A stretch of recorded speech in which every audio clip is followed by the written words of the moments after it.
সুপ্রিয় শ্রোতা বন্ধুরা, কেমন আছেন সবাই? আশা করি নিশ্চয়ই ভালো আছেন। আপনাদের জন্য আবারও নিয়ে হাজির হয়েছি নতুন একটি ছোট গল্প। গল্পটির নাম ভাড়াবাড়ি। লেখক মঞ্জিল সেন। গল্পটি কিন্তু ভৌতিক। যারা ভয়ের গল্প পছন্দ করেন, আজকের গল্প তাদের ভালো লাগবে। তাহলে চলুন দেরি না করে শুরু করা যাক আজকের গল্প। শুনতে থাকুন এবং আমার সঙ্গেই থাকুন। অনেক দিন পর কলকাতায় বদলি হয়ে এসে বাড়ির সমস্যায় পড়লাম। মনিকার কোনো বাড়ি পছন্দ হয় না। ওকে অবশ্য দোষ দেওয়া যায় না। এতদিন কানপুরে খোলামেলা বাংলো ধরনের কোয়ার্টার, বাগান, এমনকি চাকরদের জন্য পর্যন্ত আলাদা থাকার ব্যবস্থা, এসবের পর এখানকার ঘিঞ্চি এলাকায় খুদে খুদে ঘরে ওর মন ওঠার কথা নয়। আমি যখন অফিসে থাকি তখনও বাড়ি দেখে বেড়াই। খবরের কাগজের বিজ্ঞাপন ছাড়াও জনা কয়েক বাড়ির দালালও ইতিমধ্যে জুটেছে। এসব বিষয়ে ওর অদম্য উৎসাহ। সেদিন অফিস থেকে ফেরার সঙ্গে সঙ্গে মনিকা প্রায় ছুটেই আমার সামনে এলো। ওর দুচোখ উজ্জ্বল, উত্তেজনায় ফর্সা মুখ লালচে দেখাচ্ছে।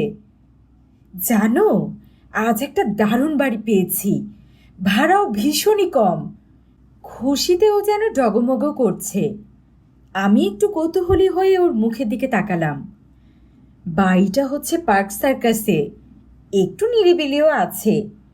একতলায় 2টো বেডরুম আর একটা ড্রয়িং রুম, রান্নাঘর, ভাড়ার ঘর বেশ বড় বড়। দোতলায় 3টে বেডরুম, একটা বাথরুম, চওড়া বারান্দা। ভাড়া মোটেই 250 টাকা। মনিকা বিজয়িনীর মতো তার কথা শেষ করলো। আমি অবিশ্বাসের হাসি হেসে বললাম, তুমি নিশ্চয়ই কোনো জোচ্চোরের পাল্লায় পড়েছ। একটা দোতলা পুরো বাড়ি 250 টাকায় ভাড়া দেবে?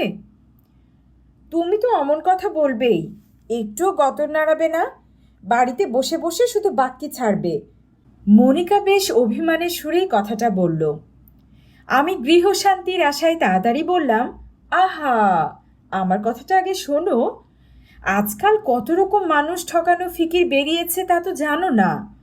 হয়তো বাড়ি ভাড়া নেবার পর জানা গেল যাকে বাড়িওয়ালা জেনে সরল বিশ্বাসে টাকা পয়সা দিয়েছি সে একজন ভণ্ড, জাল বাড়িওয়ালা সেজে আমাদের ঠকিয়েছে। অত কাছে মেয়ে আমাকে পাওনি। মনিকা আমার দিকে অনুকম্পার দৃষ্টিতে তাকিয়ে বলল, বাড়িওয়ালার সঙ্গে দেখা করে বাড়ির দলিল আমি দেখে এসেছি। এরপর আমার আর কথা থাকতে পারে না। বাড়িটা যখন এত ভালো, ভাড়াও নামমাত্র, তবে খালি পড়ে আছে কেন এই প্রশ্ন করার মতো সাহস আমার আর হলো না। পরদিন রবিবার ছিল। মনিকা আমাকে নিয়ে বেরুলো। বাড়িটা দেখাবে আর সে সঙ্গে বাড়িওয়ালার সঙ্গে পাকা কথা বলে আসবে। বাড়িটা দেখে আমি কিন্তু সত্যি হা হয়ে গেলাম। পুরনো বাড়ি সে বিষয়ে সন্দেহ নেই, জায়গাটাও নির্জন, কিন্তু একটু রংচং করে দিলে আজকালকার বাজারে বেশ মোটা টাকা ভাড়া সহজেই পাওয়া যায়। বাড়িওয়ালা থাকেন গাড়িয়াহাট রোডে। তার সঙ্গে দেখা করতে গেলাম। সেখানে গিয়ে একটা ভুল ভাঙল। বাড়িটা আসলে এক নিঃসন্তান বিধবা ভদ্রমহিলার। মনিকা যার সঙ্গে কথা বলেছিল তিনি হলেন ভদ্রমহিলার ভাইপো। আজ ভদ্রমহিলার সঙ্গেই কথাবার্তা হলো। আমরা বাড়িটা নেব শুনে তিনি খুবই খুশি হলেন। বললেন চুনকাম করিয়ে দেবেন। ভাড়া মাসে ওই 250 টাকা আর 1 মাসের ভাড়া আগাম। একটা ভালো দিন দেখে আমরা পার্ক সার্কাসের বাড়িতে জিনিসপত্র গুছিয়ে নিয়ে উঠলাম। আমরা অর্থে আমি আর মনিকা ছাড়া আমাদের 5 বছরের মেয়ে খুকু আর ছোকরা চাকর রাম। সেটা ছিল একটা ছুটির দিন।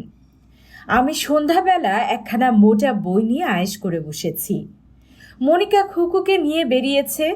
আমি একটা সিগারেট মুখে দিয়ে দেশলাইয়ের জন্য পকেট হাতড়াচ্ছি। এমন সময় নজরে পড়ল সামনের টেবিলের উপর দেশলাইটা রয়েছে। আগে ওটা ওখানে দেখেছি বলে তো মনে হলো না। মনের ভুল ভেবে আমি হাত বাড়িয়ে দেশলাইটা নিলাম। খানিক বাদেই মনিকা ফিরে এলো। ওর মুখে একটা উত্তেজনা লক্ষ্য না করে পারলাম না। আমার মুখোমুখি একটা চেয়ারে বসে ও বলল, বাড়িটা এত সস্তায় ভাড়া পেয়েছি কেন জানো? আমি জিজ্ঞাসু দৃষ্টিতে ওর দিকে চোখ তুলে তাকালাম। এটা একটা ভুতুড়ে বাড়ি। আগে যারা ভাড়া নিয়েছিল কেউই 1 মাস দূরের কথা 15 দিন পর্যন্ত টিকতে পারেনি। অনেক দিন খালি পড়েছিল, তাই ভাড়া এত সস্তা। দেখলি না, আমরা বাড়িটা নেব শুনে ভদ্রমহিলার আনন্দ যেন আর ধরছিলই না। আমি অবিশ্বাস ভরে ঠোঁট বাঁকালাম। মনিকা কিন্তু সেদিকে ভ্রুক্ষেপ না করেই বলে চলল, ওই মোড়ের মাথায় যে হলদে বাড়িটা, সেই বাড়ির ভদ্রমহিলার সঙ্গে আজ আলাপ হলো আমার। ওরা এখানকার অনেক দিনের বাসিন্দা। ওর মুখেই শুনলাম বেশ কয়েক বছর আগে এই বাড়িটা ছিল বাসুদেব রায়চৌধুরী নামের এক ভদ্রলোকের। ভদ্রলোক তার স্ত্রী আর আমাদের খুকুর মতো 5 বছরের একটি মেয়ে নিয়েছিল তাদের সংসার। মেয়েটি নাকি তার মা বাবার খুব আদরের ছিল। আর অত ছোট হলে হবে কি, খুব গিন্নি ছিল। একদিন দোতলা থেকে নামবার সময় পা পিছলে ও সরাসরি একতলায় পড়ে যায়। সেই যে জ্ঞান হারিয়েছিল, আর জ্ঞান ফেরেনি। হাসপাতালে নিয়ে যাবার আগেই মারা যায়। এই ঘটনায় স্বামী স্ত্রী একেবারে ভেঙে পড়েন। কিছুদিন পরে তারা বাড়িটা বিক্রি করে কাউকে না জানিয়ে কোথায় যে চলে গিয়েছেন, কেউ আর তাদের খবর জানে না। বাড়িটা কিনেছিলেন আমাদের বাড়িওয়ালার স্বামী। তাদের ছেলেপুলে ছিল না। কিছুদিন যাবার পরই বাড়িতে এমন সব ঘটনা ঘটতে লাগলো যাতে তারা ভীষণ ঘাবড়ে গেলেন। তাদের চোখের সামনে থেকেই নাকি জিনিসপত্র শূন্যে ভেসে উধাও হয়ে যেত, যেন অদৃশ্য কেউ সেগুলো হাতে করে নিয়ে চলে যাচ্ছে। ওরা বাড়ি ছেড়ে চলে গেলেন। তারপর থেকেই ভাড়া দেবার চেষ্টা করে আসছেন, কিন্তু কেউই বেশি দিন টিকতে পারেনি। অর্থাৎ 5 বছরের মেয়ে ভূত? আমি একটু বিদ্রুপ করেই বললাম। মনিকা কিন্তু আমার বিদ্রুপ গায়ে মাখল না। ও যেন গভীরভাবে কী সব চিন্তা করছে। হঠাৎ ও বলে উঠল, মেয়েটির জন্য আমার দুঃখ হচ্ছে জানো। ও বোধহয় এখনও এই বাড়িতে মা বাবাকে খুঁজে বেড়াচ্ছে। ভূতপ্রেত সম্বন্ধে আমার কোনোদিনই কৌতূহল কিংবা বিশ্বাস ছিল না। একটু পরিহাস তরল কণ্ঠে আমি বললাম, মেয়েটি সম্বন্ধে যা শুনেছ তাতে মনে হয় ভালো মেয়ে ছিল। তবে আগে যারা ভাড়াটে এসেছিল তাদের ওপর দৌরাত্ম্য করতো কেন? হয়তো তাদের পছন্দ হয়নি, মনিকা চিন্তান্বিত কণ্ঠে বলল। কয়েক মুহূর্ত পর ও আবার বলে উঠল, আমরা যদি ওকে শান্তি দিতে পারি তবে বোধহয় ও কিছু করবে না। খুকুর জন্যই আমার একটু ভাবনা। ওরই তো সমবয়সী ছিল। ছোটরা আবার অনেক কিছু অনুভব করে যা আমরা বড়রা ঠিক বুঝতে পারি না। আমি আর মনিকার সঙ্গে দার্শনিক আলোচনায় যোগ দিলাম না, কিন্তু হঠাৎ দেশলাইয়ের কথাটা আমার মনে পড়ল। এখন আমার স্পষ্ট মনে পড়ছে ওটা আগে টেবিলের ওপর ছিল না। আমার মন কেমন যেন খুঁতখুত করতে লাগলো। পরদিন রাত্রে আরও একটা ঘটনা ঘটল। মনিকা প্রায় হুড়মুড় করে ঢুকে বলল, জানো, এইমাত্র একটা কাণ্ড হলো। আমাকে কিছু জিজ্ঞাসা করবার সুযোগ না দিয়েই ও বলে চলল, আমি রান্না করছিলাম, উনুন থেকে কড়াটা নামাবো বলে সাঁড়াশি খুঁজছি, হঠাৎ পেছন থেকে কে যেন ওটা বাড়িয়ে দিল। আমি ভাবলাম বোধহয় রাম। পরে পিছনে ফিরে দেখি কেউ নেই। আমার কেমন একটু সন্দেহ হলো। রামকে ডাকলাম। ও ভাড়ার ঘরে রুটি বেলছিল। আমার প্রশ্ন শুনে অবাক, রান্নাঘরে ও নাকি আসেইনি। আমি এবার সত্যি একটু চিন্তায় পড়লাম। বললাম, খুকু দুষ্টুমি করে সাঁড়াশি দিয়ে পালিয়ে যায়নি তো? না, ও হাতে লেখা লিখছে। তাছাড়া আমি যে মনে মনে সাঁড়াশি খুঁজছিলাম তাও জানবে কেমন করে? কথাটা সত্যি ভাববার মতো। আমি চুপ করে রইলাম। মনিকা আবার বলে উঠল, একটা জিনিস বুঝতে পারছি, ও আমাদের কোনো ক্ষতি করতে চায় না, বরং সাহায্যই করতে চায়। তোমাকে আগে বলিনি, অনেক সময় খুঁটিনাটি জিনিস দরকার মতো আমি হাতের কাছে পেয়ে গেছি। যেন ঠিক কোন সময়ে কোন জিনিসটা লাগবে বুঝে কেউ আমার হাতের নাগালের মধ্যে রেখে দিয়েছে। আমার মুখ ফসকে বেরিয়ে গেল, আশ্চর্য! আমি কিন্তু সহজে এই বাড়ি ছাড়ছি না।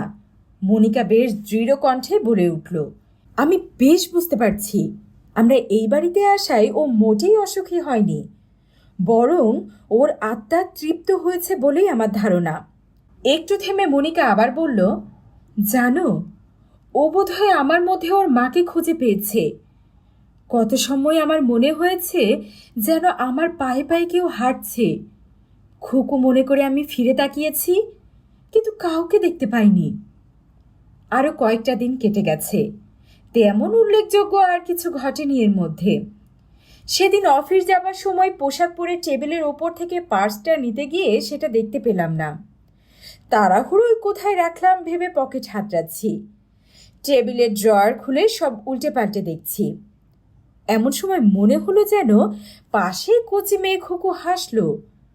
খুকুর দুষ্টুমি ভেবে ফিরে চাইলাম, কিন্তু কেউ নেই তো। আবার ঘুরে দাঁড়ালাম, হতভম্ব হয়ে দাঁড়িয়ে রইলাম। পার্সটা টেবিলের উপরে হাতের কাছেই রয়েছে। ও কি আমার সঙ্গে খেলা করছিল?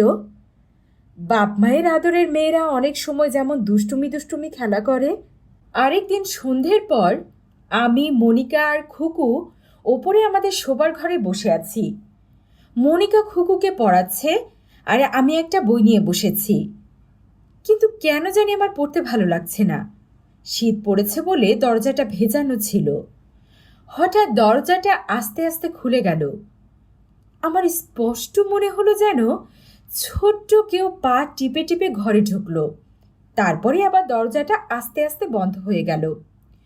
মনিকার দিকে তাকিয়ে দেখলাম ও দরজার দিকে তাকিয়ে আছে। ওর দু চোখে একটা অস্বাভাবিক দীপ্তি। খোকু কিন্তু এক মনে পড়ে যাচ্ছে, ও কিছু টের পায়নি।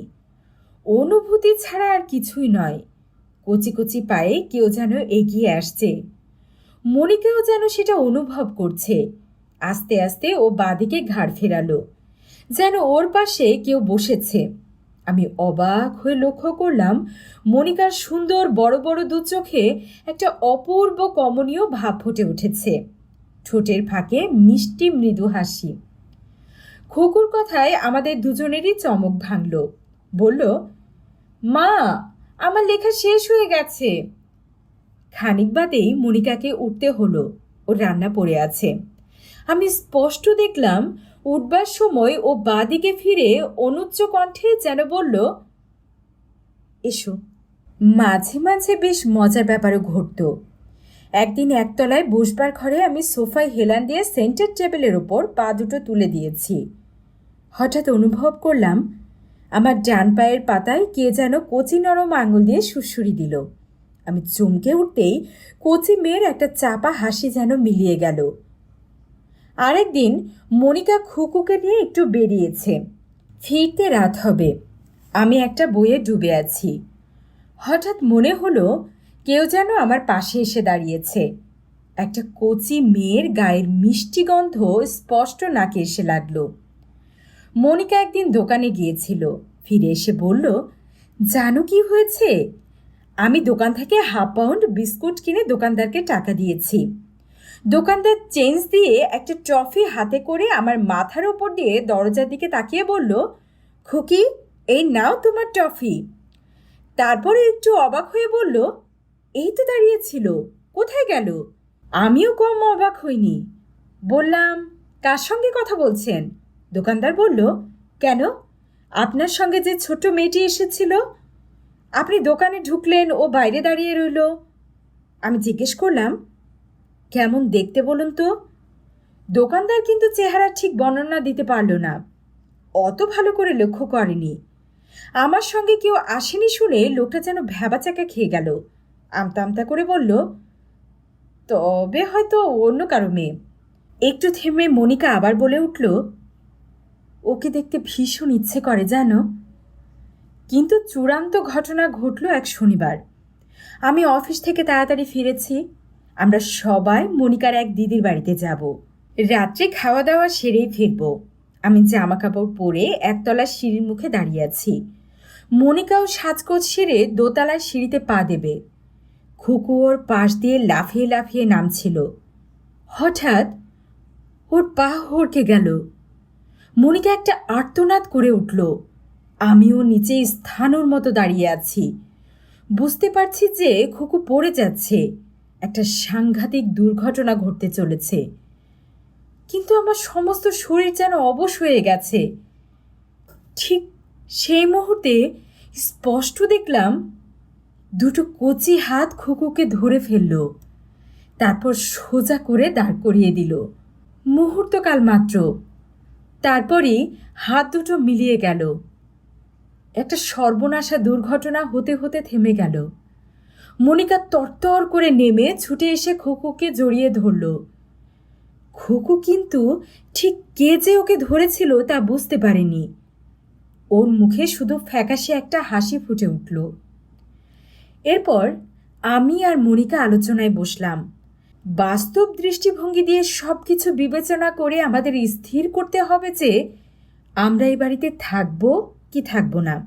মনিকা বলল, দেখো, আমি যা বুঝেছি, ও আমাদের মধ্যে ওর হারানো পরিবেশ ফিরে পেয়েছে। ও শুধু আমাদের ভালোই চায় না, এটাও চায় যে আমরা এখানে থাকি। তা না হলে খুকুকে অমন করে বাঁচাতো না। আরও একটা জিনিস যা আমার মনে হয় তা হলো, আগে যারা ভাড়াটে এসেছিল তাদের মধ্যে হয়তো মন মতো পরিবেশ পায়নি বলেই ও বিরক্তি প্রকাশ করত। তারা বাড়ি ছেড়ে চলেই যাক, এটাই সে চাইতো। আমরা স্বামী স্ত্রী আর খুকু, ওদের পরিবারেও তাই ছিল। সবচেয়ে বড় কথা, ওদের সংসারের পরিবেশটা আমাদের মধ্যে খুঁজে পেয়েছে বলেই ও এত খুশি। আমি নিজে মা হয়ে অমর একটা কচি মেয়ের সুখ আনন্দকে কিছুতেই নষ্ট হতে দেব না। আমরা এই বাড়িতেই থাকব। তোমার কিন্তু কোনো আপত্তি আমি শুনব না। মনিকার কথা শেষ হতেই আমার স্পষ্ট মনে হলো যেন একটা কচি মেয়ে মিষ্টি করে হাসল। আপনারা শুনছিলেন গল্প ভাড়াবাড়ি, শুধুমাত্র গল্পমালা বাই লিজা অডিও বুক চ্যানেলে। গল্পটি আপনাদের কেমন লাগলো অবশ্যই আমাকে জানাবেন। আমার বলা গল্প যদি আপনাদের পছন্দ হয়ে থাকে তাহলে লাইক এবং সাবস্ক্রাইব করতে ভুলবেন না যেন। আমি চাই বই পড়ার মতো এই সুস্থ বিনোদন আপনাদের মধ্যে ছড়িয়ে যাক। আপনারা যারা ব্যস্ততার জন্য বই পড়তে পারেন না, তাদের জন্য এই চ্যানেলটি বইয়ের সাথে যোগাযোগ স্থাপন করার অন্যতম একটি মাধ্যম হিসাবে কিন্তু কাজে লাগবে। এছাড়া আপনাদের পরিচিত কোনো দৃষ্টি প্রতিবন্ধী যদি থেকে থাকেন যার বই পড়ার অতিরিক্ত আগ্রহ আছে, তাদেরকেও চ্যানেলটি সম্পর্কে জানাতে পারেন। আপনাদের সাহায্য ছাড়া তো আমি চ্যানেলটাকে বেশি দূর এগিয়ে নিয়ে যেতে পারবো না। তাই আমি চাই আপনারা আমার পাশে থাকুন এবং আমাকে সাহায্য করুন। একটা সাবস্ক্রাইব, একটা লাইক এবং আপনাদের মূল্যবান মতামত জানিয়ে আমাকে কমেন্ট বক্সে লিখুন। আপনাদের যে কোনো মতামত আমি সাদরে গ্রহণ করব। তাহলে সবাই ভালো থাকুন, সুস্থ থাকুন, আমার জন্য দোয়া করবেন, নিজেদের আপনজনদেরকে যত্নে রাখবেন। আল্লাহ হাফেজ।